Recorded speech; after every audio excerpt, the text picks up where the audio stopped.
आमे सबुबेले आम there different different अंग बाबद कथा हो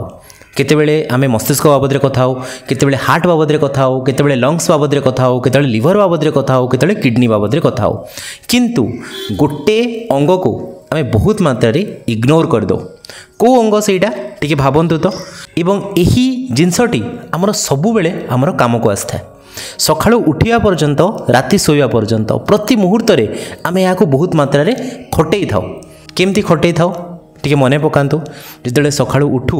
आमे फास्ट कौन कर थाओ बेड्रु ओल्हे थाओ तापरे चाली चाली चाली चाली जाई थाओ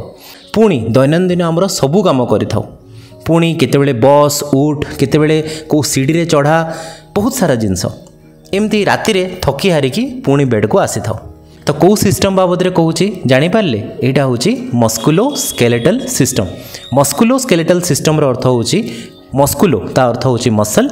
आउ स्केलेटल ता अर्थ होची हमर हाड़ ए मसल आउ हाड़ मिसिकी गोटे सिस्टम तैयारी करथांती ताको आमे कहताउ मस्कुलो स्केलेटल सिस्टम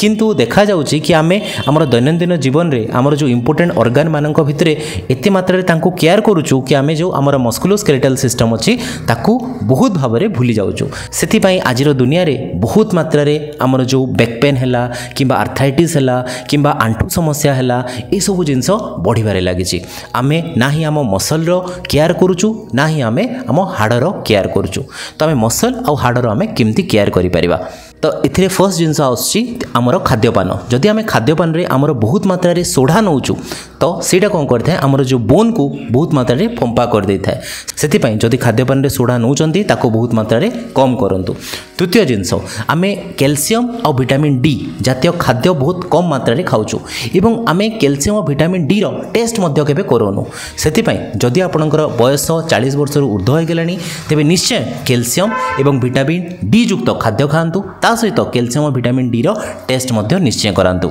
तृतीय जिनस कि आमर ये जो सेडेंटरी लाइफ रे आमर एक्सरसाइज पूरापूरी जीरो हो जाउची से पई दिन रे 30 रु 45 मिनिट निश्चय वॉक करंतु एवं जदि हेई पारुची तो रेजिस्टेंस ट्रेनिंग मध्य निश्चय करंतु लास्ट जिनस आम खाद्य रे जहा हेले मध्य किछि मात्रा रे प्रोटीन युक्त खाद्य ऐड करंतु एहा मध्य आम बोन को स्ट्रांग करिवारे हेल्प करिथाय। धन्यवाद।